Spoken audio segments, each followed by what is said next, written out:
आपने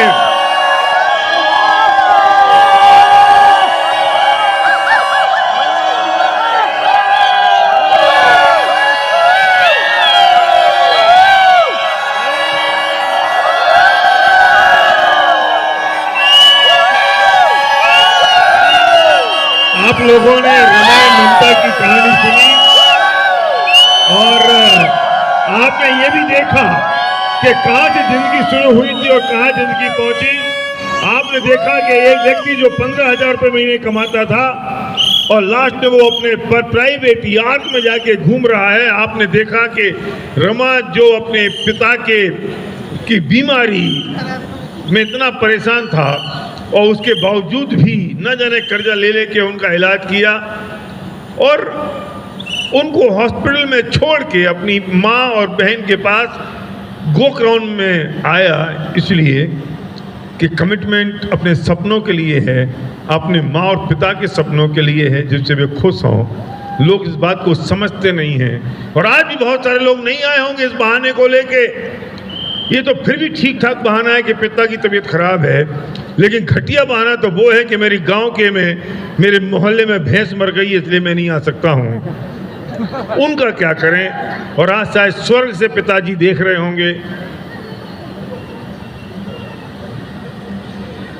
तो तुम दोनों को देख के वो इतने खुश होंगे कि तुमने उनका सपना पूरा किया। और तुम अपनी माँ को, जब वो दिल्ली में यहाँ थी तो मैं देख रहा था कि खड़े होके ताली बजा रही थी और अपने बेटे की फोटो जो भी आपके हाथ में है ना, वो एक फोटो लेके संभाल के अपने पास रखी हुई थी कि मेरे बेटे बहू की फोटो कहीं गिर ना जाए, कहीं खराब ना हो जाए।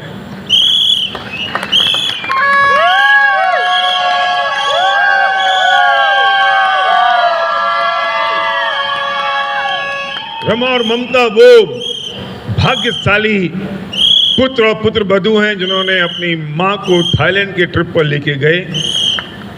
कई नालायकों को तो शर्म आती है कि कैसे माँ को लेके जाऊं, लेकिन सुयोग्य पुत्र और पुत्र वधू हैं जो खुद ममता नहीं गई और अपनी सास को भेजा कि आप घूम कर आइए। So really proud of you Rama and Mamta, winning team, the team of champions.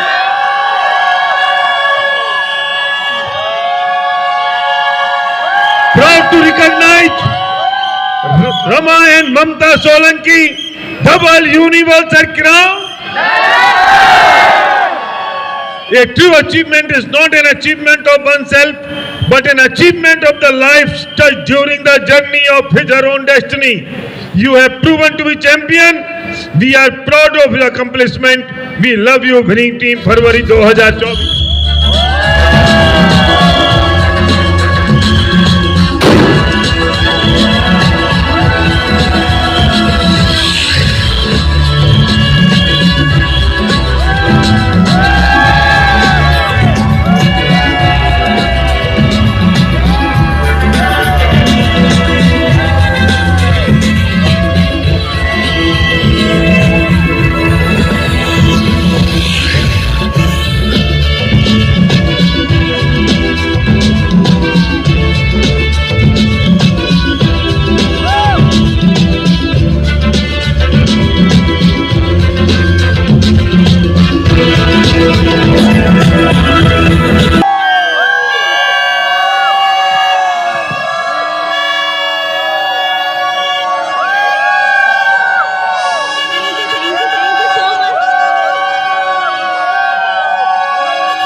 और थैंक यू बोलूँगी वेस्टीज और विनिंग टीम कि उन्होंने मेरी पूरी लाइफ बदल दी।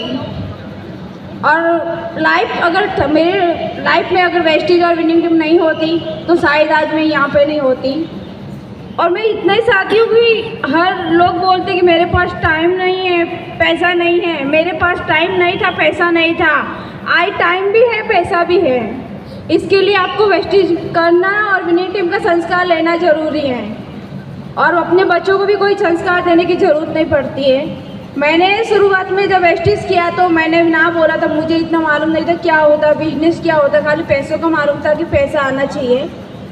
1 साल का हम लोगों ने कमिटमेंट लिया पक्का कि 1 साल हम लोग कुछ भी करके, मेरे से कमिटमेंट ले रहे, मेरे को अगर पैसा चाहिए, हर फैसिलिटी चाहिए तो 1 साल दो। मैंने 100% 1 साल दिया मेरे हस्बैंड को। 1 साल में 1 दिन उनको डिस्टर्ब नहीं किया। आज मेरे पास मेरा हस्बैंड फुल टाइम है, मेरे फैमिली का टाइम, मेरा हस्बैंड फुल टाइम है। तो कितने लोगों को ऐसा अच्छा लगता है? अच्छा, सब हर लेडीज़ को लगता है, जेंट्स से ज़्यादा लेडीज़ को अच्छा लगता है हस्बैंड वाइफ हमेशा साथ में रहे। तो मुझे भी यही था, हर टाइम मैंने मेरे हस्बैंड का साथ दिया। पहला मेरी अगर वेस्टीज के पहले की लाइफ बताऊँ तो 1 वड़ा 2 वड़ा 5 पाव हम लोग खाते थे, दोनों हस्बैंड वाइफ। बेटी को 1 पार्ले-जी बिस्किट 2 दिन चलाती थी मैं, एक माँ ऐसी थी। लेकिन आज नहीं, आज जो चाहिए वो वेस्टीज और विनिंग टीम में बना के रखा है। कुछ चाहिए बच्चों को तो मेरी जरूर, वेस्टीज और विनिंग टीम ने इतना अच्छा प्लेटफॉर्म बनाया। मैं दिल से बहुत थैंक यू बोलती हूँ। और अभी तक किसी को समझ में नहीं आया ना, तो आप दिल से एक बार सोच समझ के आइए। Thank you so much. Good morning. Thank you so much आप सभी को। और मैं रमा सोलंकी एंड वाइफ ममता सोलंकी, हम लोग मुंबई से हैं। बेसिकली हम राजस्थान पाली से बिलोंग करते हैं और हमारी मोस्टली स्टोरी आपने सब लोगों ने सुनी है। अब मैं आपको वो पार्ट बताऊंगा जहाँ से हमारी बिज़नेस की शुरुआत हुई थी और कैसे कैसे हम की। तो मैं हमारे परिवार में मेरी 5 बहनें 2 भाई, फैमिली बहुत बड़ा था। फादर मजदूरी का काम करते थे, मेरी मदर हाउसवाइफ और मनरेगा का ये काम चलता है गाँव में, वो करते थे। और जब वो मैं बड़ा हुआ तो मेरे को समझ में आया कि पेरेंट्स के लिए सपोर्ट के लिए कुछ नहीं है। मेरी सिस्टर वगैरह वो भी मेरे एजुकेशन के लिए उन्होंने अपनी पढ़ाई छोड़ दी थी मेरे को पढ़ाने के लिए। तो मैं 12 साल की ऐसी कुछ ना कुछ सोचता था। तो हमारे गांव के बाजू में मंदिर है, वहाँ पे प्रसाद की दुकान, वहाँ पे काम करता था। संक्रांति पे आती मकर संक्रांति में पतंग बेचते थे। मतलब छोटा छोटा काम गांव में जो भी होता था वो करते थे। फिर आखिर करके 16 साल की एज में रोज़ सुबह सुबह हमारे घर में लोग पैसा मांगने आते थे। मेरी सिस्टर की शादी हुई थी, तब से जो कर्जा शुरू हुआ था वो वेस्टीज में आने के बाद मैंने 2017 में कंप्लीट किया। सोचिए 22 साल तक ये चलता रहा। तो कोई बड़ा ये नहीं था, लेकिन बार बार ये चीज़ें मुझे दिख नहीं रही थी। तो मैं 16 साल की एज में बिना बताए घर से मैं मुंबई के लिए निकल गया था। और 2006 में मुंबई आया और वहाँ पे किसी को जान पहचान नहीं थी। और एक मेडिकल स्टोर में जॉब की शुरुआत की। 300 रुपये महीने की सैलरी मिलती थी। मेडिकल में काम भी करना था, घर का काम, फिर दूसरा उनका साफ सफाई, ये सारी चीज़ें करके मेरे को महीने का 300 रुपये मिलता था। 3-4 साल काम किया। मतलब वो सोच के गया था कि मैं भी बिज़नेस करूँगा। और हमारे गांव में मोस्टली या तो सरकारी जॉब के पीछे रहते हैं लोग या फिर मुंबई पुणे आते हैं ताकि बिज़नेस करें। और दोनों, मुझे वो जॉब में तो ये नहीं था, तो मैं मुंबई आ गया। मुंबई आने के बाद पता चला कि पैसा तो बहुत है ट्रेडिशनल बिजनेस में, बट लाइफस्टाइल नहीं है। ना खाने का टाइम है, ना सोने का टाइम है। सुबह से घर से निकलते थे तो बच्चे सोए हुए रहते थे, रात को घर पे जाते थे दुकान वाले तो भी बच्चे सोए हुए रहते। तो ये ऐसी लाइफस्टाइल मुझे नहीं देखनी थी। मैं लुकिंग जोन में था। और थैंक्स गॉड 2011 में मैं इंडस्ट्री में आया। एक सब्जी वाले ने मेरे को बुक दी थी उसके थ्रू। और 2016 में वेस्टीज में विनिंग टीम के साथ में मेरी एंट्री हुई। और जब घर पे गया तो वाइफ को बताया मैंने कि हमने शुरुआत की बिज़नेस की। तो उन्होंने पूरा मतलब अनशन हो गया हमारे घर में 2-3 दिन तक। और फिर मैंने बोला हमने बंद कर दिया है। और मैं प्रूव किया घर के बिना, मतलब मुझे पता था कि घर मुझे चलाना है। और हमारा जो एक्स अपलाइन थे उनके साथ रिलेशन था, तो उन्होंने मेरे को मना कर दिया था। तो मैं इनके बिना, इनको पता ही नहीं था, 30,000 की इनकम आई तब मैंने इनको बताया कि मैंने किया है, मैं करके दिखाया है। और तब इन्होंने जो है सपोर्ट करना शुरू किया। घर में छोटे बच्चे थे तो इंडिविजुअली मैं खुद ही इसके ऊपर ये किया था। और जैसे ही बिज़नेस की शुरुआत हुई तो बहुत बड़े बड़े हमारे साथ चैलेंज आए। तो मैं चाहूँगा कंसोल से कि पीपीटी थोड़ा ये दिखाए। तो वो क्या चैलेंज आया और क्या हमारे साथ में थे, थोड़ा सा मैं आपको साथ में शेयर करूँगा। जैसे हमने पहले महीने में बिज़नेस की शुरुआत हुई तो दूसरे महीने में मेरी ऐसी सिचुएशन थी। ये ऐसा हो गया था कि मैं न घर से बाहर जा सकता था, न प्लान दिखा सकता था। और लगभग 15 से 20 दिन ऐसा हुआ। ये मुझे एक्ने पिंपल्स का लग रहा था या चिकन पॉक्स था, तो समझ में नहीं आ रहा था, ना ट्रीटमेंट हो रहा था। तो ये 15-20 दिन तक मैं घर पे ही रहा। बट वही चैलेंज में उसी दौरान घर पे बैठे बैठे मैंने सोशल मीडिया के थ्रू वो सीख गया मैंने कैसे काम करना है। तो बहुत अच्छा हमने फेसबुक के ऊपर काम करके टीम बिल्ड की। लेकिन कोई एक्सक्यूज़ इसमें भी नहीं बनाया कि मैंने बिज़नेस को ये डाउन किया। फिर दूसरे महीने में हम लोग गांव गए थे काम में और फिर वापस आ रहे थे तो वहाँ पे बारिश हो गई थी, तो फंस गए थे राजस्थान में। और फिर वापस आए और उसके बाद में नेक्स्ट थी,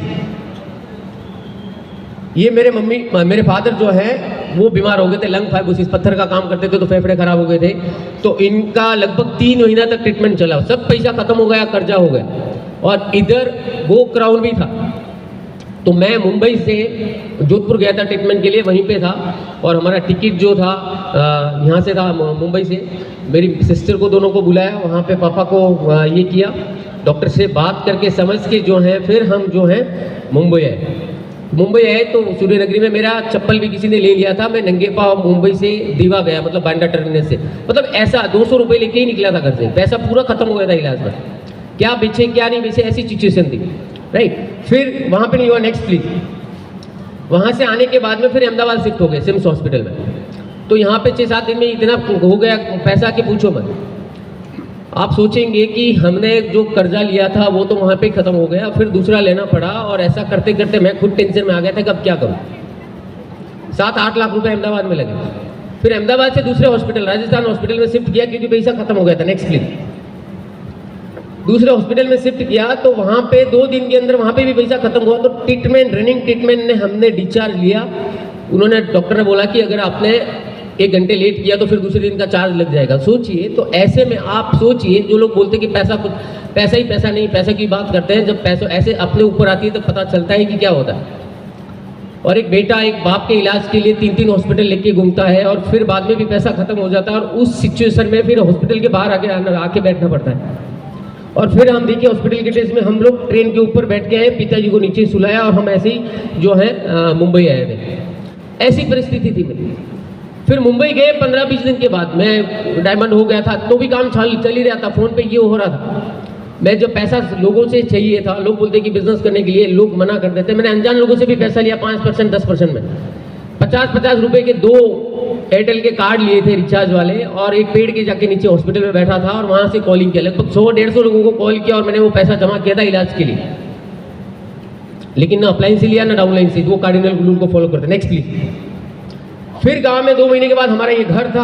हमारे घर में साइकिल के अलावा, बिजनेस में आने से पहले साइकिल के अलावा कोई साधन नहीं था। ये हमारा घर था, ये टूट गया था एक साइड से, बारिश में गिर गया था, तो पैसा पूरा खर्च हो गया, घर भी गिर गया। मम्मी अकेली गांव में, मैं मुंबई में, न जॉब कर सकता था, न पापा का इलाज करवा सकता था, और इधर घर भी गिर गया। ये 1-1.5 साल के दौरान हमारे साथ में ये सारी चीज़ें हो रही थी। और बिजनेस एक्टिविटी के लिए हमें बाहर भी जाना पड़ता था, मतलब मुंबई से ज़्यादा हमें बाहर एक्टिविटी होती थी जॉब के साथ में। फ्राइडे नाइट को निकलते थे, सैटरडे का मैं छुट्टी लेता था, और सैटरडे संडे में काम करता था, और संडे रात को निकलते थे, मंडे को सीधा जॉब पे जाते थे। कहाँ रहते थे, क्या खाते थे, कहाँ सोते थे, क्या कुछ पता नहीं रहता था। ये 1 साल तक हमने आंख बंद करके काम किया। फिर नेक्स्ट प्लीज। ये हमारी फैमिली थी जो पहले है, हम लोग ये रहते थे, ये देखिए पीछे घर लगाया ड्रीम, ये पहले बिजनेस से पहले की 2016 की फोटो है। Next please. दोनों बेटी हैं। फिर ये सारी सिचुएशन एक साथ आ गई, तो मैं एक गलत कदम उठाने के लिए जा रहा था, और एक वीडियो शूट किया था मैंने।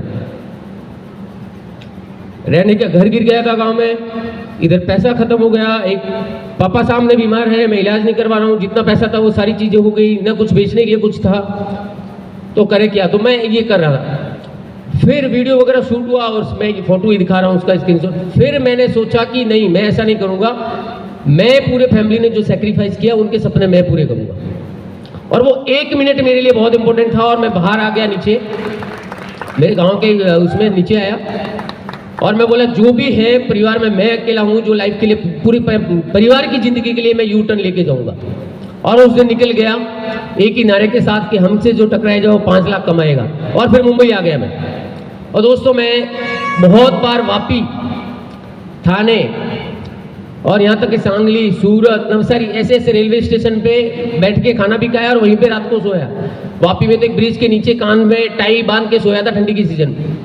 वो पैसे नहीं थे हमारे पास, और लेकिन कोई भी प्रोग्राम मिस नहीं किया। फैमिली रियूनियन चाहे 1 हो 2 हो, गो क्राउन 1 हो 2 हो, हमने कोई भी मिस नहीं किया उसको, उस प्रायोरिटी के साथ। ये बिजनेस में सबसे पहला जो मैंने काम किया है, मैंने अपने आप को सबमिट कर दिया अपलाइन को और सिस्टम को।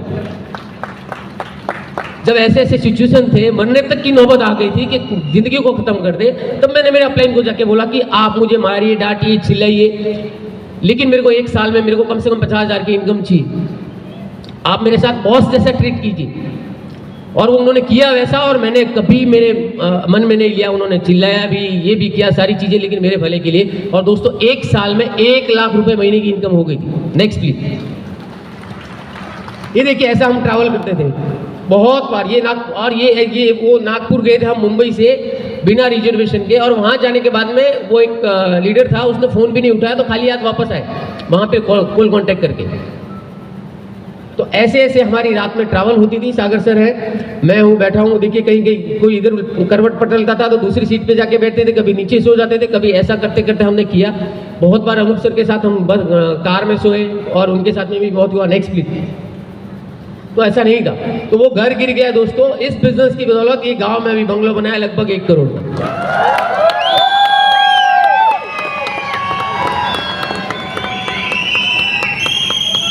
हमारे घर पे अभी काम चल रहा था, वो फोटो लिया है। अब हमारे इसमें एक बाजू में है जो ये पूरा पार्किंग के लिए रखा है। साइकिल के अलावा कोई साधन नहीं था। दूसरा, वेस्टी से कार आई है, और कार आने के 1 साल के बाद मैंने कार चलाना सीखा है, तब तक ड्राइवर से काम चलाया। तो ये है बिजनेस का पावर। Next please. और ये मेरी वाइफ में जो ट्रांसफॉर्मेशन आया, देखिए वेस्टीज के पहले, जिस दिन वेस्टीज हमने शुरुआत किया था उसके 1 महीने बाद मैंने फोटो निकाला था। इसके पीछे जो है ड्रीम होम और कार का फोटो लगाया था। और ये बिजनेस और ये सिस्टम, विनिंग टीम का कल्चर, और जो संगत, ये जो एसोसिएशन है, उससे देखिए जो ट्रांसफॉर्मेशन आया, और आपके सामने जो बात कर पा रही। नहीं तो घर पे भी हमारे घूंघट रहता है राजस्थान में। राइट। Next please. ये जब मैं सिल्वर हो गया था, फिर पापा ने गाड़ी ली थी, बाइक, और फिर हमने जो है सीधा ये ट्रांसफर में। तो मेरा कहने का मतलब ये है कि यहाँ से जो हमारी लाइफ में जो टर्निंग आया पॉइंट, ये बिजनेस अगर नहीं होता तो दोस्तों हमारी लाइफ क्या होती। चैलेंजेस इतने हैं कि पूछो मत, हर चीज़ को लेके चैलेंजेस आते रहे।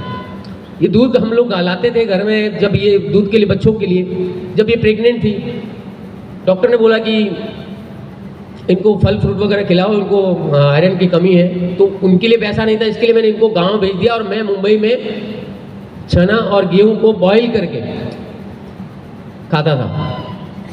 और जब केरोसिन खत्म हो गया तो फिर मैं स्प्राउट्स बनाता था, वो खाता था, उनको मतलब गीला करके रखता था। ऐसे ऐसे सिचुएशन थे, लेकिन हमने कभी ऊपर नीचे नहीं देखा, एकदम स्ट्रेट देखा कि इस माइंडसेट अगर काम करेंगे तो हम पहुंच सकते हैं। और अगर इतने सारे लोगों ने अचीव किया है तो हम भी कर सकते हैं।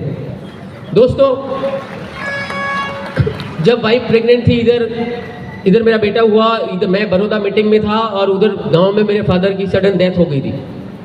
मतलब ऐसे सिचुएशन में बेटा 5 दिन का था, मैं सांगली से मुंबई गया, इनका वो हॉस्पिटल का करवा के फिर मैं सीधा बड़ौदा गया, और बड़ौदा में ऐसा फ़ोन आया। तो हमने जो मोमेंटम था, मिशन था, ना एक्सक्यूज़ बनाया, ना अपने ऊपर लिया है कि मैं नहीं कर पाऊंगा। अभी 12 तारीख को मेरे सगे भाई की, छोटे भाई की शादी है। 12 तारीख को हम लोग 9 तारीख को जाएंगे गांव, 10 तारीख को पहुंचेंगे, और 2 दिन के बाद, जबकि राजस्थान में शादी का माहौल होता है 15-20 दिन का। राइट। तो ये सारी चीज़ें हम मैनेज करते, लेकिन हमने कोई एक्सक्यूज़ नहीं बनाया। तो ये किया, इसलिए यहाँ तक पहुँचे। तो काफ़ी सारे लोगों को हम बताते हैं, जब ये होता है तो उनको लगता है कि ये अपना, मेरे को तो सब कुछ आता है, या मैं इसको क्यों करूँ। लेकिन दोस्तों, अगर सब कुछ आता तो पैसा क्यों नहीं आता। हमें सिस्टम को फॉलो करना पड़ेगा। किसी को लगता है कि मैं दूसरे से बात करूं। बहुत सारे लोग होते हैं जो क्रॉस लाइन के से ज़्यादा ये टच में रहते हैं, जबकि अपलाइन की नहीं सुनते हैं। तो उनके लिए मैसेज है, ये बहुत सारे लोग हमारे साथ भी ऐसे थे जो इधर उधर भटकते रह गए, बिकॉज वो क्रॉस लाइनिंग बहुत करते थे।